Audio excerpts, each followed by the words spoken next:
ఆంధ్ర తెలంగాణలో తక్కువ ఫీజులతో high quality results ఇస్తున్న ఏకైక సంస్థ తిరుమల్ ఐఏఎస్ ఇన్స్టిట్యూట్. రాష్ట్రంలో ప్రస్తుతం ఉన్న తెల్ల రేషన్ కార్డులో సుమారు 15 లక్షల కార్డులు రద్దయ్యే అవకాశాలున్నాయి. కార్డుదారులను గుర్తించేందుకు చేపట్టిన ఈ కేవైసీ ప్రక్రియకు హాజరు కాకపోవడంతో వారందరినీ అనర్హులుగా ప్రభుత్వం గుర్తించింది. ఈ మేరకు వారి కార్డులను రద్దు చేయనుంది. అర్హులైన వారికి కొత్త కార్డులను జారీ చేయనుంది. ఇందుకోసం అక్టోబర్ నుంచి దరఖాస్తుల స్వీకరణకు చర్యలు తీసుకుంటోంది. ప్రస్తుతం రాష్ట్రం మొత్తం జనాభా 3.83 కోట్లు కాగా 89.96 లక్షల తెల్ల రేషన్ కార్డులున్నాయి. ప్రభుత్వం దరఖాస్తుదారుడి అర్హతలను పూర్తిగా విచారించకుండానే గతంలో కార్డులు జారీ చేయడంతో వీటి సంఖ్య ప్రతి ఏటా పెరుగుతూ వచ్చింది. దీంతో వీరిలో అనర్హులను గుర్తించేందుకు గత ఏడాది అక్టోబర్ నుంచి ఈ కేవైసీ ప్రక్రియ చేపట్టింది. ఇందులో భాగంగా ప్రతి తెల్ల కార్డుదారుడు కుటుంబ సభ్యులందరితో కలిసి బయోమెట్రిక్ ఇవ్వాలని ఆదేశించింది. ఈ ప్రక్రియ 6 నెలల పాటు కొనసాగిన ఈ ఏడాది మార్చిలో ముగిసింది. అయితే దాదాపు 15 లక్షల కార్డుదారులు ఈ కేవైసీకి హాజరు కాలేదని తెలిసిందే.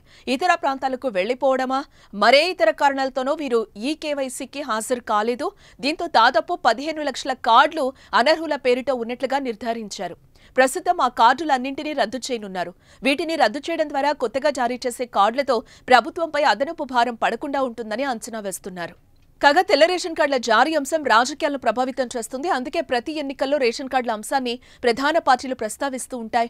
ఎన్నికల్లో లబ్ధి పొందడమే లక్ష్యంగా గత ప్రభుత్వం హుజూరాబాద్, మునుగోడు ఉప ఎన్నికల్లో తెల్ల కార్డులు జారీ చేసింది. చివరిగా 2021లో రాష్ట్ర వ్యాప్తంగా 3,60,000 కొత్త కార్డులను జారీ చేసింది. వీటితో కలిపి రాష్ట్ర వ్యాప్తంగా దాదాపుగా 89.96 లక్షల మందికి తెల్ల రేషన్ కార్డులు ఉన్నాయి.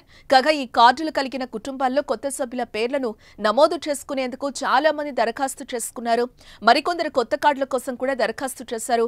గత కొన్నేళ్ల నుంచి ఇలా వచ్చిన దరఖాస్తులు దాదాపు 12 లక్షలు పెండింగ్ లో ఉన్నాయి. అక్టోబర్ నుంచి కొత్త దరఖాస్తులు స్వీకరించనున్న నేపథ్యంలో ఇకపై రేషన్ కార్డుల జారీలో పగడ్బందీగా వ్యవహరించాలని ప్రభుత్వం భావిస్తోంది. కార్డు జారీ చేశాక అనర్హులని తేలితే దానిని రద్దు చేయడం కంటే ప్రారంభంలోనే అర్హులను గుర్తించాలని యోచిస్తోంది. ఇందుకోసం కొత్త విధానాన్ని అమలు చేయనుంది.